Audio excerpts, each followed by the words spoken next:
박근혜 대통령이 외교안보 장관회의를 주재하고 최근 북한의 잠수함 발사 탄도미사일 사출 시험에 따른 대응 방안을 집중 논의했습니다. 새정치민주연합은 정청래 최고위원의 징계를 둘러싼 당내 의견 충돌이 격해지면서 계파 갈등도 새로운 국면을 맞게 됐습니다. 정치권의 주요 이슈 최창렬 용인대 교수, 송승호 건국대 특임교수 두 분과 함께 알아봅니다. 안녕하십니까? 네, 어서 오십시오. 네. 먼저 박근혜 대통령 외교안보 장관회의를 1년 만에 소집을 했습니다. 북한의 실험이 좀 이제는 가만히 놔두면 안 되겠다라는 생각을 하신 거죠? 그렇죠. 우리는 그동안 북한 미사일에 관한해서는 우리는 육상에서 발사하는 부분만 대응 체계를 갖고 있단 말이죠. 근데 이번에는 아시다시피 잠수함에서 탑재해가지고 탄도미사일을 시험을 했단 말이죠. 이 부분은 우리 안보, 우리뿐만 아니라 동남아 전체 안보에 굉장한 위협이 되는 것이죠.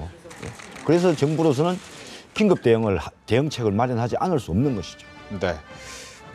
최 교수님께서는? 이 탄도미사일은 ICBM이라는 게 대륙간 탄도미사일이잖아요. 네. 지금 SLBM이라는 거는 BM이 똑같아요. 그러니까 탄도미사일인데 잠수함에서 발사되는 거란 말이죠. 이게 지금 우리가 지금 추진하고 있는 이른바 킬체인이라든지 그 미사일 방어 체계 있잖아요. KAMD라는 거. 이것 가지고 잘 막아지지 않는다라는 거거든요. 네. 여기에 대한 이제 대응책을 시급히 마련해야 되겠습니다만 이 부분에 대해서 제가 이제 군사 전문가가 아니기 때문에 길게 말씀 못 드리겠는데 남북한 간에 계속 이렇게 군비 진강으로 나가면 안 되겠다는 생각은 들어요. 지금 북한이 점점 뭔가 고립되는 느낌이 좀 들어요. 러시아 그 전승기념일에도 가지 않았고 중국으로부터도 자꾸만 고립되고 있고 말이죠. 그런 과정 속에서 북한이 더 어떤 위협을 느끼는 것 같아요. 스스로들이. 그러한 위협이나 불안을 느끼는 것이 이렇게 자꾸만 새로운 신무기 개발로 나타나는 것이 아니냐. 그래서 우리가 안보나 국방 태세를 확고히 하는 한편 북한과 어쨌든 이 미국과도 관련되는 문제이긴 합니다만 이 어떤 육자회담이라든지 이런 틀 속에 자꾸 들어와서 이 남북관계가 관리돼야 되겠다. 그렇다면 이게 언제까지 남북한이 이렇게 군비 진강으로 가면 한계가 있지 않냐 이런 생각이 좀 듭니다. 네. 또 박 대통령 같은 경우는 그에 앞서 국무회의를 하면서 공무원 연금 개혁 얘기를 또 했습니다. 한숨이 난다 이런 생각만 하면 이런 얘기를 했는데 어떻게 들으셨습니까? 국무회의 이야기. 사실 이제 박근혜 대통령이 4대 공공 부분의 개혁 중에서 공무원 연금 개혁은 가장 이제 우선순위에 둔 부분이죠. 그런데 네. 막판에 타결 일부 직전까지 갔다가 이제 여야 합의가 불발되면서 타결이 안 됐죠. 그러니까 이 지금 박근혜 대통령이 입장에서는 굉장히 지금 답답한 수밖에 없는 상황이에요. 왜냐하면 공무원연금 개혁부터 먼저 돼야지 그다음에 노사 문제라든지 금융 문제라든지 또 다른 기타 연금 문제라든지 이런 게 또 개혁을 할 텐데 첫 시발점에서부터 이제 꽉 앞뒤가 이제 차단돼 버리니까 박근혜 대통령 입장에서는 답답할 수밖에 없는 것이죠. 그런데 또 당장 지금 여야 관계가 지금 새정치연합 자체가 지금 내분을 겪고 있기 때문에 이 부분에 당장 또 타결될 가능성도 보이지 않고 이러니까 상당히 시간적으로는 급한데 여야 상황은 녹록지 않기 때문에 박근혜 대통령 입장에서는 한숨이 난다라고 말씀하신 것 같아요. 예.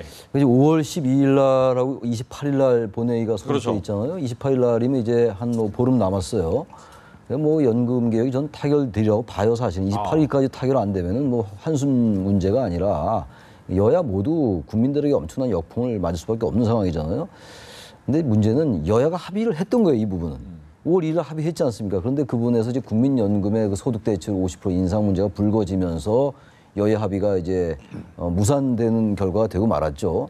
여야는 일단 공무원연금 개혁, 공무원연금 개정 법안에 대해서는 전혀 이견이 없어요. 단지 이제 국민연금의 소득 대출 50%를 그 이제 공적연금을 논의하기 위한 사회적 기구를 구성하는데 국회 유치에 넣을 거냐 말 거냐 문제 가지고 이렇게 지금 대립하고 있는 상황이고 청와대가 분명하게 이 국민연금 이 부분은 명기하면 안 된다는 입장을 강하게 내비치니까 여당도 사실은 원래는 그 실무기구에서 국민연금 소득대출 50% 인상을 못 박았던 건데 그리고 다음날 5월 2일 날 여야 대표가 실무기구의 합의를 존중한다라고 가다가 그것이 이제 새누리당 의원총회에서 추인을 못 받았어요. 그러면서 이제 청와대에서 이건 월권이다라는 이제 그 표현이 나오면서 이게 엉키고 말았거든요. 그래서 여야가 지금 극한 대립을 가고 말았어요. 그럼에도 불구하고 공무원 연금 개혁은 일단 여야가 합의한 부분이고 대통령께서도 미흡하지만 시한을 지킨 것은 긍정적으로 평가한다라는 취지의 말씀을 하셨기 때문에 국민연금 50% 소득대출 50% 인상 이 부분을 어떻게 여야가 잘 절충하느냐가 남은 것 같고 이 부분은 어쨌든 전 제 생각에는 좀 상징적으로 선언적으로 말이죠. 50%를 너무 이렇게 야당도 고집할 필요 없을 것 같고 숫자 자체에 집착할 필요 없을 것 같고 여당도 좀 대범하게 일단 국민연금의 이 소득 대체를 뭐 장기적으로 상향 조정한다라는 그런 원칙적인 선에서 타협을 보는 게 맞다고 생각하고 그렇다면 이 공무원연금 개혁은 28일 날 정도는 처리되지 않겠냐 이렇게 생각을 합니다. 근데 빨리 이제 타결이 돼야 되는 건 틀림없는데 예. 지금 새정치연합 내부가 지금 상당히 시끄럽잖아요. 그렇다면 문재인 대표 입장에서는 대외적으로 내분을 다소 좀 이렇게 가라앉히기 위해서 대외적으로 강공을 뚫을 가능성이 높아요. 그렇다면 소득 대체를 50% 명기하지 않으면은 여야 합의는 없다. 이런 어떤 강공 노선을 택할 가능성도 있단 말이죠. 그렇게 될 경우에 청와대와 새누리당은 또 절대 소득 대체를 50% 명기는 할 수 없다. 불가능하다. 이렇게 나온단 말이죠. 그래 되면 여야가 각자 이제 그 특히 새정치연합 같은 경우에는 당 내의 사정 때문에 이 부분을 전혀 그 이렇게 다른 협상안은 없다고 나올 가능성이 있기 때문에 그래 되면은 자칫 처리가 여야 합의가 늦어질 우려도 있다. 28일에 통과 안 될 가능성이 안 될 높다. 수도 있다. 어떻습니까? 저도 그렇게 생각을 해요. 예. 만약에 지금 우리 송 교수님 말씀처럼 야당이 지금 당 내부의 갈등을 내용을 외부로 돌리기 위해서 이 공무원연금 개혁을 처리를 지연시킬 하나의 이제 정치공학적인 이제 그런 전망인데 뭐 그럴 개연성은 전혀 배제할 수 없겠죠. 그런데 만약에 그러한 부분이 그렇게 인식되고 해석된다면 아마 야당이 국민들의 비판 여론을 견디기가 어려울 거예요. 가뜩이나 지금 당내 그 갈등이라는 게 그저 5월 8일 날 그 최고위원회의 때의 모습이 얼마나 회자가 됐습니까? 뭐 이른바 봉숭아학당이 뭐 이렇게 하고 지금 정청래 의원 저기 윤리위 제소 당내 윤리위에 제소되고 이런 상황 속에서 마냥 그렇게 강공으로 가긴 좀 어렵지 않겠냐 생각이 들고 또 하나 여권 쪽의 좀 사정을 살펴보면 여당도 너무 이렇게 청와대가 특히 국민연금에 대해서 향후 65년 동안 뭐 1,702조의 세금이 들어간다 이른바 세금 폭탄론 이런 것들도 너무 과하다 지나치게 이런 면이 분명히 있단 말이죠. 그래서 지금 여당도 여권도 뭔가 이 연금이라는 그 정책도 정책입니다만 공무원연금도 연금이고 국민연금도 연금이니까 연금이라는 정책도 정책이지만 연금이라는 것 정책을 둘러서 하나의 정치가 가동되고 작동되는 게 아니냐라는 생각도 좀 들어요. 뭐 내부적으로 우리가 함부로 예단하거나 추론할 수는 없겠습니다만 청와대가 뭔가 여야가 이러한 연금의 주도권을 잡는 거라든지 정부의 주도권을 잡는 것에 대한 일종의 우려 같은 거 조금 더 구체적으로 말하면 청와대가 여당이 뭔가 주도권 잡는 것에 대한 그러한 어떤 그 불안감 같은 것들이 혹시 있지 않나. 그렇지 않고야 65년 동안 뭐 1,702조의 세금 이 발언은 좀 과도한 거거든요. 보험료를 전혀 인상하지 않고 현재 있는 기금을 가지고만 그 세금으로 그 기금을 준다는 그런 전제에 1,700조의 계산이 나오는 거란 말이죠. 그래서 이러한 것들이 야당, 여당 모두 너무 내부의 문제로 이 연금을 활용하는 것이 아니냐. 그래서 저는 연금의 정책보다 연금의 정치학이랄까 이런 부분들이 좀 있다면 이 부분 여야 모두 비판을 면할 수가 없을 거다. 이렇게 생각을 합니다. 그리고 유럽이나 독일, 영국, 프랑스 이쪽에 보면은 조금 전에 최 교수님 말씀하셨지만 연금 정치를 해가지고 연금 정치를 들고 나온 정당은 다 실패했어요. 연금이라는 부분을 정치 논리로 끌고 와서 정쟁의 장을 만들어버리면 국민들로부터 지지받기 어려워요. 그렇기 때문에 여야 마찬가지로 이 부분에 대해서는 대승적 차원에서 정치 논리적 차원이 아닌 대승적 차원에서 이 문제를 취급해야지 자칫 뭐 우리가 뭐 어느 계층의 특정 계층의 표를 뭐 의식한다든지 이렇게 하면은 여야 전체가 연금 정치에 실패한다. 이 부분은 지금 유럽에서 이미 입증이 된 부분이에요. 이 부분을 좀 우리나라도 여야 정치인이 좀 인식했으면 좋겠어요. 알겠습니다. 새정치민주연합 얘기 좀 해보겠습니다. 더 어떻게 보면 문재인 대표 같은 경우에 상당히 어려운 상황이죠. 재보선 선거도 졌는데 바로 최고위원회에서 뭐 막말 그리고 사퇴. 물론 정청래 최고위원이 가서 이제 사과는 하고 뭐 전화로 통화해서 사과는 받아들였다라고는 하지만 그 불씨는 계속해서 살아있는 것 같습니다. 앞으로 이 번지고 있는 내용의 갈등 불씨를 좀 어떻게 잡아낼 수 있을까요? 저는 지금 문재인 대표가 이 내분을 해결할 수 있는 시간을 완전히 놓쳤다. 이제는 해결하기가 힘들지 않겠나 싶어요. 사실 4.19 재보선이 끝난 그 다음 날 문재인 대표가 대국민 메시지를 발표했지 않습니까? 거기에서 뭔가 호남 민심을 추스리고 또 새정치연합 내에 어떤 각 개파 간의 이런 그 부분을 충분히 추스릴 그때가 골든타임인데 문재인 대표가 그걸 놓쳐버렸어요. 그다음에 광주로 가고 하고 그다음에 또 이 정청래 의원의 이제 막말 논란 이 부분에 완전히 불난집에 지금 기름을 확 갖다 뿌린 격인데 네. 정청래 의원 역시 또 사과를 하기 위해서는 또 골든타임을 놓쳤어요. 8일날 그런 발언이 있지 않습니까? 그는 8일날 당장 주성경 수석 최고위원이 사퇴하겠다고 했는데 3일이나 뒤에 여수를 내려가서 그 사과를 했단 말이죠. 진정성이 있게 보이려면 그 다음날 바로 사과를 했었어야죠. 그러니까 이제 호남 민심은 도리어 문재인 대표나 친노 세력들이 너무 진정성이 없다. 정말 안 그래도 같이 갈 수 없다고 4.29 재보궐을 통해서 심판을 했는데 이번에 이 최근의 일련의 사태를 보면서 호남 민심은 정말 도저히 갈 수 없다. 이런 상황까지 온 것 같아요. 도로 악화시킨 상황이기 때문에 아마 그 자체적으로 문재인 대표 리더십 가지고 이 부분을 무마시키기는 이미 힘들지 않겠나 하는 그런 생각입니다. 이 새정치연합 이 내부에 이런 말이죠. 지금 뭐 어느 한두 명의 사과나 이런 부분으로 해결될 상황은 이미 지났어요. 지금 우리 말씀하신 것처럼 이른바 이제 그 문재인 대표가 당을 출수할 수 있는 골든타임 놓쳤다 이제 이런 말씀이시잖아요. 저도 그 말씀에 대체로 공감을 합니다. 중요한 건 문재인 대표가 여러 가지 뭐 방안이 있겠죠. 뭐 아주 큰 범위에 그런 방안이 있을 거고 아주 구체적인 차원의 이제 해법들이 있을 텐데 기본적으로 문 대표가 유권자들 그리고 또 특히 야당을 지지하는 유권자들에게 뭔가 문 대표가 뭔가 내려놓는구나라는 것을 구체적이고 진정성 있게 보여줄 필요가 있어요. 그 방안은 뭔지 모르겠습니다. 그게 사퇴가 될지 아니면 다른 자신들의 측근들을 뭐 주요 당직에서 배제한다라든지 어쨌든 좀 극단적인 좀 극단이라는 표현보다는 좀 정말로 파격적인 그러한 구체적인 조치가 있지 않는 한 현재의 당 내분을 가라앉힐 상황은 이미 지났다. 왜 그러냐면 이미 이제 이른바 동교동계 또는 비노 그리고 이쪽엔 또 친노 뭐 범주류 뭐 범친노 이래 가지고 굉장히 계파에 부르는 이름이 다양하더라고요. 이런 상황 속에서 이게 뭐 당직 한두 명을 이렇게 누구로 이제 호남 쪽 인사로 채운다니 이렇게 되는 건 이미 아닌 것 같아요.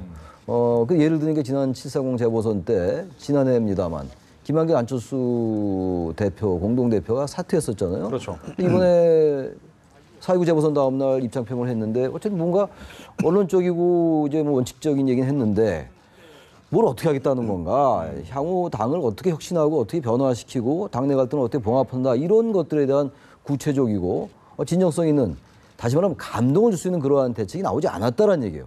그러다 보니까 잠깐 봉합하는 것 같고 잠복하던 것이 5월 8일 최고위원회를 계기로 이렇게 불거진 거거든요. 그러니까 5월 8일 최고위원회가 문제는 아닌 거예요. 그건 하나의 갈등이 촉발된 하나의 그냥 조그만 직접적인 원인에 불과한 거란 말이죠. 그래서 이 구조적으로 이 새정치연합에 깔린 이런 고질적이고 이 문제를 어떻게 고쳐야 되는데 이런 구열린민주당과 열린우리당과 그 민주당 계열의 이 화학적 융합이 안 된 건데 그렇더라도 당이 당장 분당되는 것이 정치적으로 야당에게 유리하지 않다면 뭔가 그것을 척결할 수 있는 뭔가 구체적인 대안을 누가 내야 되겠습니까? 그럼 리더십. 문재인 대표가 내야 돼요. 그분. 본인이 사퇴를 하든가 사퇴라는 것이 대안이 안 된다면은 정말 납득할 수 있는 그런 구체적인 방안을 내야죠. 근데 지금 현재 문재인 대표의 입장을 충분히 이해할 수 있다 손 치더라도 말이죠. 아무리 봐도 문 대표의 지금 현재의 이런 그 대처 방안은 너무 안일해 보인다. 이런 지적은 하지 않을 수가 없습니다. 그러니까 이 와중에 이제 조경태 새정치연합 의원 같은 경우에는 만약 문재인 대표 사퇴하지 않으면 분단 가능성이 있다. 이런 얘기까지 했습니다. 이에 대한 이야기 직접 들어보고 이야기 계속 나눠보겠습니다. 그래 되면 아마 총선 전에 그 이합 집산이 될 가능성이 매우 많다, 높다 이렇게 보기 때문에 분당도 가능하다 이렇게 보시는 겁니까? 네, 그렇게 가지 않기 위해서라도 문재인 대표는 선거에 책임지는 모습, 깨끗하게 책임지는 모습을 보여야지 혹시나 내년 또 총선에서의 그 기득권의 하나인 공천권을 노리고 사퇴하지 않는다는 그런 모습을 주게 된다면은 내년 총선에 가는 불보듯 뻔할 수밖에 없는 결과를 초래한다 하는 생각을 합니다. 뭐 일각에서 이렇게 나옵니다. 사퇴를 하는 것이 가장 큰 방법이 될 것이다라고 하고 만약 그렇지 않으면 분당 가능성까지 있을 것이다라고 하는데 가능성 어떻습니까? 저는 충분히 있다고 봐요. 그리고 분당의 그 시점이 내년 총선이 이제 내년 4월 아닙니까? 그때까지 가지는 않을 것 같아요. 제가 볼 때는. 그 빠르면 올 아마 하반기 이제 6월, 7월 들어서면은 가시화될 우려도 있다. 이제 이런 거잖아요. 지금 저 새정치연합 이제 이걸 당을 놓고 볼 때 동교동계나 민주당 또 호남 민심은 뭐냐면은 1차적으로는 당은 깨지 마라. 대신에 그 주류 세력은 바꿔야 된다. 그 호남 민심은 그거 아니에요. 새정치연합은 어디에 지역에 기초하냐? 호남 민심에 기초하는 당이란 말이죠.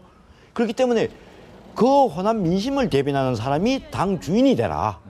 이런 거란 말이죠. 그렇기 때문에 지금 당장 뭐 뛰쳐나오고 이런 행위는 있지는 않을 것 같아요. 그래서 어쨌든 문재인 대표를 친노를 일선에서 뒤로 물리고 당의 이제 주류 세력들이 호남 민심을 대변하는 그런 재개파들 간에 어떤 그 합의를 해서 지도부를 형성해라. 이제 이렇게 갈 가능성이 있고 이것이 만약에 문재인 대표가 사퇴를 거부하고 했을 경우에 그때는 더 이상 이전 방법이 없지 않냐. 그러면 따로 살려면 차릴 수밖에 없다. 이제 이렇게 갈 것 같아요. 그래서 일단은 1단계는 문재인 대표의 새정치연합을 깨지 않고 문재인 대표의 이선 퇴진. 안 되면 분당. 막 이런 쪽으로 그 흐름이 그렇게 진행될 것 같습니다. 최 교수님은요? 문 대표가 한 말이 있어요. 3가지 자신에게 주어진 관문이 있다고 그랬거든요. 첫째가 당대표가 되는 길. 네. 그게 지난번에 2파 전당대회 때 그렇죠. 당대표 경선 과정에서 했던 말씀이에요. 첫째가 당대표가 되는 길인데 그건 통과가 됐어요. 당대표가 잘 됐습니다. 두 번째 얘기한 것이 당을 살리는 길이라고 했어요. 세 번째 총선에서 이기는 길이라고 그랬거든요. 그것이 자신이 이제 대선에 가는 길목들이다. 지뢰들이다 이렇게 얘기를 했는데 두 번째 이제 난관에 봉착한 거예요 지금. 당을 살리는 길로 안 가고 있는 거란 말이죠 지금. 당의 이 개파 갈등이라는 게 일상적인 수준에서 개파 갈등이 이미 아닌 것 같잖아요. 잠시 아까도 화면에서 봤습니다만 조경태 의원 같은 경우는 이제 사퇴를 거론하고 이미 뭐 동교동계도 뭐 사실상의 사퇴를 압박하고 있는 거고 또 김한길 전 대표의 경우도 둘 중에 하나 택해라. 네. 친노의 수장으로 남든가 친노의 좌장으로 남든가 아니면은 야권의 대표주자로서 하기 위해서 뭔가 결단 내려라. 결단은 사퇴를 얘기하는 거라고 우리가 다 인정하는 거잖아요. 이거는 뭐 전 대표도 사퇴를 이미 거론하고 있는 것이고 동교동계도 지금 사퇴를 압박하고 있고 그런데 문 대표는 거기에 대한 반응은 어떤 뭐 구체로 내놓지 않고 있고 말이죠. 뭐 사과하니 아니면 뭐 이런 걸 가지고 지금 지역적인 문제에 매달려 있어 보이고 그래서 저는 일단 현재로서는 글쎄 이런 말씀이 어떨지 모르겠어요. 당장 또 대표가 사퇴하고 나면은 비상대책위원회 꾸려서 또 조기 전당대회하고 이런 과정을 많이 봐왔잖아요. 사실 그런 이후에도 별로 이렇게 당이 살지가 못했어요. 그래서 무조건 저는 문 대표 사퇴라라고 얘기하기 좀 난감함이 있다고 좀 봐요. 네. 우리 뭐 새정치연합 사람들이 아니니까. 그런데 어쨌든 그럼에도 불구하고 사퇴를 포함해서 특단의 조치가 없으면 현재 당내 갈등은 그치지 않을 것 같다는 생각 분명히 들고 그렇다면 또 이게 너무 그야말로 진보하고 언론적 얘기인지 모르겠습니다만 내려놓는 게 사는 일이 아닌가. 왜냐하면 대선이 꽤 많이 남았어요. 그렇다면 지금 마치 대표를 그만둔 모든 걸 잃을 것 같은 인식이 되고 있습니다만 그렇지 않는 게 또 정치일 수 있거든요. 정치가 생물이라는 거 아니겠어요? 그렇다면 필사즉생의 정신 같은 것도 이럴 때 한번 되새김질 해보는 것도 나쁘지 않을 것 같아요. 현재 계속 대표직을 이제 고수하다 보니까 이런 문제들을 어떻게 해결할 수가 없는 거 아니겠어요? 자신이 뭔가 내려놓고 희생할 때 거기에 뭔가 명분도 생기고 또 지지 세력도 붙는 거 아닌가 이런 생각도 듭니다. 이게 문재인 대표가 거기를 갈 수 있을지는 모르겠지만은 지금 이 순간에 제가 볼 때 문재인 대표가 선택할 수 있는 유일한 길은 친노를 버려야 됩니다. 그리고 국민만 보고 가야 돼요. 지금 새정치연합 내에서 보면은 차기 대권과 관련해서 문재인 대표만큼 지지율이 우뚝 서있는 사람이 아무도 없잖아요. 본인이 항상 20%대 초반을 유지하고 있잖아요. 그렇다면은 본인은 국민만 보고 가면은 어차피 그 지지율이 유지가 된다고 볼 때 문재인 대표가 차기 또 야권의 후보가 될 가능성이 굉장히 높잖아요. 그 길을 보고 가는 것이 문재인 대표가 맞다. 그런데 괜히 친노의 어떤 이해덕실, 뭐 내년 그 총선 때 어떤 친노의 무슨 공천권을 챙겨준다든지 이런 걸 위해서 친노에 함몰돼 가지고는 다소 친노들이 내년에도 공천을 받고 뭐 의석은 일정 부분 유지할지 모르지만은 자칫하면은 친노에 대표되는 문재인 대표가 그 대권에 가는 길이 자칫하면 같이 날아가 버릴 위험한 상황에 처할 수 있다. 그래서 국면만 보고 가라. 저는 이런 그 건의를 드리고 싶어요. 지금 뭐 이렇게 어떻게 보면 문재인 대표의 리더십이 흔들리고 있어요. 그러다 보니까 그렇다면 이 상황이 만약 말씀하신 것처럼 뭐 사퇴나 이런 거에서 지도체제가 흔들리게 되면 다음 대안으로 누굴 서야 될까라는 얘기가 많이 나오지 않습니까? 그러다 보니까 갑자기 떠오르는 사람들이 있었나 봐요. 손학규 전 고문에 대한 얘기가 떠오르고 여기에 대해서 오늘 문병호 새정치연합 의원이 한 라디오 인터뷰를 했습니다. 한번 들어보고 이야기 나눠보겠습니다. 아무래도 지금 이제 뭐 문재인 대표에게 많은 기대를 했는데 조금 요새 실망감 주기 때문에 또 이제 또 다른 대안을 또 찾는 분위기가 있다 보니까 손학규 대표가 좀 더 이렇게 많이 또 이제 사람들한테 떠오르는 것 같습니다. 앞으로 하여튼 뭐 저희 당에 많은 대권 주자들이 있기 때문에 이제 그분들이 역할을 다해서 당을 다시 국민의 지지를 받도록 해야 되겠죠. 문재인 대표와 비교했을 때 손학규 전 대표가 어떤 장점을 갖고 있길래 다시금 이렇게 부각된다고 보십니까? 글쎄요, 뭐 아무래도 정치 경륜이 좀 많으시고 또 좀 더 폭넓은 정치를 해왔기 때문에 그런 점이 좀 더 아마 좀 평가받는 게 아닌가 그런 생각입니다. 그리고 저희 입장에서 뭐 저희 야당에서 뭐 국민들의 지지를 받는 분들이 최대한 저희는 그 힘을 모으는 것이 중요하기 때문에 뭐 손학규 대표께서 다시 정계 복귀하는 거는 저희 당으로서는 뭐 환영할 만한 일이라고 생각하고 있습니다.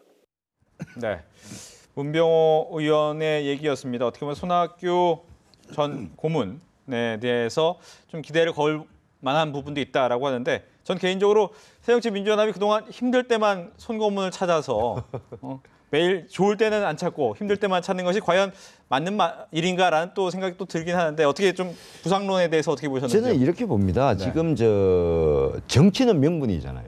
명분이 가장 중요하다. 즉 말씀드리면 손학규 전 대표가 다시 정치 일선으로 돌아오기 위해서는 그에 합당한 명분이 있어야 되는데 지금 새정치연합의 상황만 가지고 손학규 대표가 정계에 복귀할 수 있는 명분이 되겠느냐.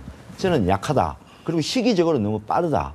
그리고 항상 새정치연합의 특수성을 고려해야 돼요. 손학규 대표는 지금 호남 출신이 아니잖아요. 다음 이 새정치연합의 내분을 진정시킬 사람은 제가 볼 때는 호남 민심이 첫째 동일해야 돼요. 근데 호남 민심이 손학규 지사에 대해서 동일하겠냐 이런 부분이 있을 수 있어요.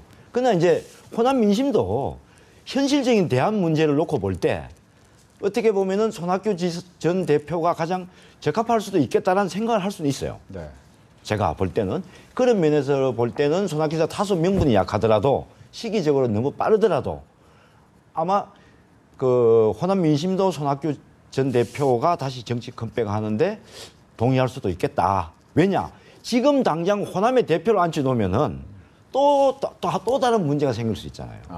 그렇기 때문에 손학규 전 대표가 어쨌든 호남 민심을 좀 대변해 달라라는 그런 기대 심리가 작용할 수도 있겠죠. 네. 교수님.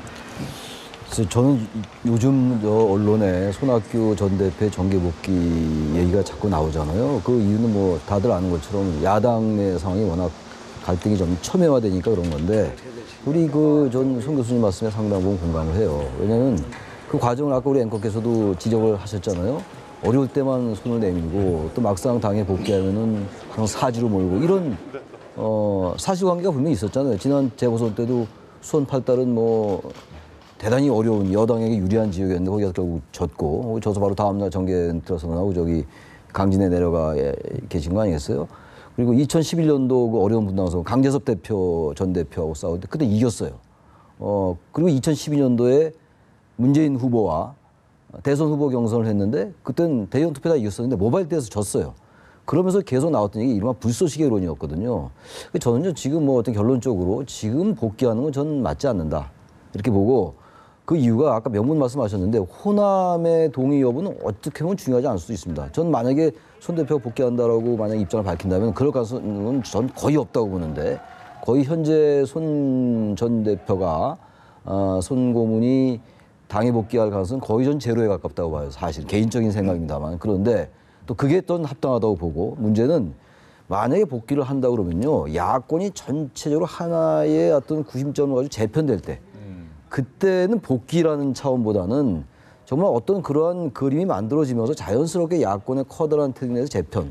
그래서 하나의 뭐 어떤 글쎄요, 그 정계 복귀라고 표현하는 것보다는 하나의 정계 원로로서 역할을 한다? 이렇게 한다면 얘기가 될지 모르겠으나 현재 새정치연합의 저런 내용을 다스리기 위해서 해법을 찾기 위해서 구원투수 등장한다? 이건 손 대표 본인에게도 맞지 않는 명분이고 야권에게도 저는 그렇게 바람직하지 않을 거예요. 또다시 그 내용이 또 휩싸일 겁니다 아마. 친노나 호남의 그 틈바구니에 대해서 손 대표가 또다시 상처받을 수가 있고 뭐 이런 걸 떠나가지고 정확히 알 수는 없으나 손 대표가 정계에 복귀할 가능성은 대단히 낮다. 그리고 현재로서는 그것은 야권에게도 바람직하지 않고 보다 더 중요한 건 손 대표 개인에게도 너무 상처가 크다. 이렇게 생각을 좀 합니다. 알겠습니다. 이렇게 해서 정치권의 주요 이슈 최창렬 용인대 교수, 송승호 건국대 특임교수 두 분과 함께했습니다. 오늘 이야기 잘 들었습니다.